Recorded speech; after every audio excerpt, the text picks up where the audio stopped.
हवा कोणाची रे, हवा आपलीच रे.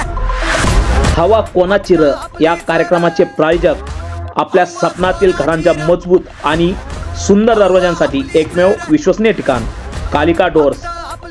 नातं आपल्या मातीशी, शुद्ध शाकाहारी जेवणाची उत्तम सोय, हॉटेल कारभारवाडी. तसेच इलेक्ट्रॉनिक अँड इलेक्ट्रिकल्सचे wholesale dealer Nikhil light house. यंदाची निवडणूक ही स्थिर सरकार विरुद्ध खिचडी सरकार अशी होईल असं मनसे नेते बाळा नांदगावकर यांनी म्हटलंय. ते अहमदनगर येथे पत्रकारांशी बोलत होते. तसेच मोदींच्या विरोधात मत मागणार कुणासाठी असा खरा प्रश्न आहे. इकडे पंतप्रधान पदाचा उमेदवार पक्का आहे, पण विरोधकांमध्ये अजूनही संभ्रम आहे. यामुळे याचा फायदा महायुतीला होईल असा विश्वास नांदगावकर यांनी व्यक्त केलाय. परंतु ही लढाई स्थिर सरकार आणि खिचडी सरकार अशी लढाई होईल असं मला दिसते. आणि त्यासोबत मोदी साहेबांच्या विरोधामध्ये मत मागणार कोणाला हा प्रश्न आहे. इकडे उमेदवार पक्का आहे, हे पंतप्रधान होणार म्हणून, तिकडे अजून त्यांच्यातच प्रॉब्लेम्स आहेत सगळे, कोण होणार ते. आणि त्याच्यामुळे थोडासा गोंधळ आहे. त्याच्यामुळे आता खिचडी सरकार की स्थिर सरकार अशी लढाई होईल आणि त्याच्यामध्ये निश्चितपणे महायुतीला त्याचा फायदा दिसणार. शिर्डी लोकसभा निवडणुकीत माझ्या नावाची चर्चा होती. काही लोक माझ्या उमेदवारीची मागणी करत होते, पण आम्हाला आमच्या पक्ष चिन्हावर निवडणूक लढवायची होती, त्यामुळे आमच्या पक्षात चर्चा झाली. इतर चिन्हावर आम्ही निवडणूक लढवण्याचा प्रश्नच येत नाही, म्हणून मी शिर्डीतून उमेदवारी केली नाही असं बाळा नांदगावकर यांनी म्हटलंय. तर एक गोष्ट बरोबर आहे, शिर्डीमधून माझ्या नावाची चर्चा होती. माझ्या शिर्डी आणि नगर मधील लोक सुद्धा राजसाहेबांना नाशिकला भेटली होती की नांदगावकर साहेबांना आम्हाला उमेदवार इकडे द्या म्हणून, अशी त्यांची भावना होती.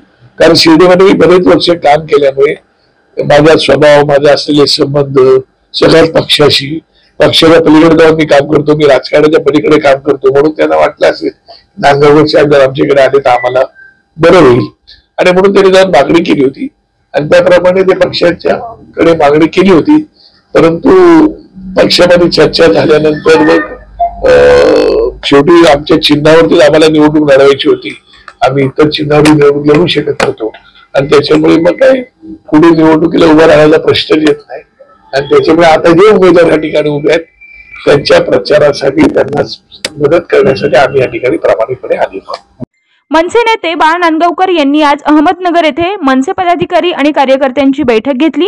गुढीपाडवा मेळाव्यात राज ठाकरे यांनी महायुतीला बिनशर्त पाठिंबा दिलेला आहे. सर्व मनसैनिकांनी महायुतीचा प्रचार करावा हे सांगण्यासाठी मी अहमदनगर आणि शिर्डीच्या पदाधिकाऱ्यांना भेटण्यासाठी आलोय असं बाळा नांदगावकर यांनी सांगितलंय. महायुतीचा उमेदवार आपलाच उमेदवार आहे असं समजून मनसैनिकांनी प्रचार करावा असं सांगण्यासाठी मी आल्याचं नांदगावकर यांनी सांगितलंय.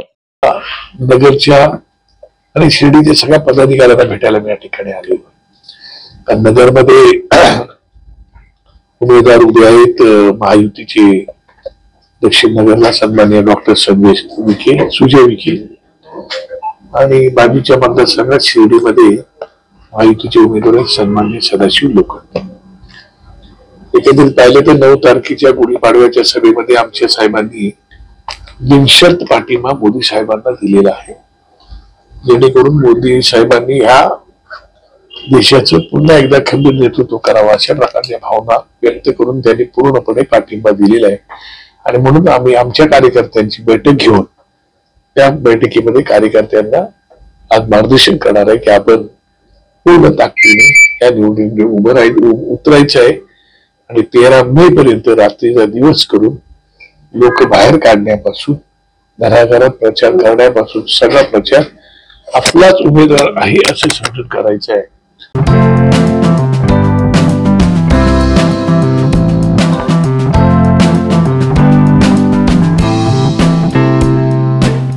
जिल्ह्यातल्या महत्त्वाच्या बातम्या जाणून घेण्यासाठी आजच आपल्या आवडत्या नगर संघर्ष न्यूज सबस्क्राईब करा व त्या शेजारील बेल आयकॉनला क्लिक करा व इंस्टाग्राम व शेअर चॅटला फॉलो करा.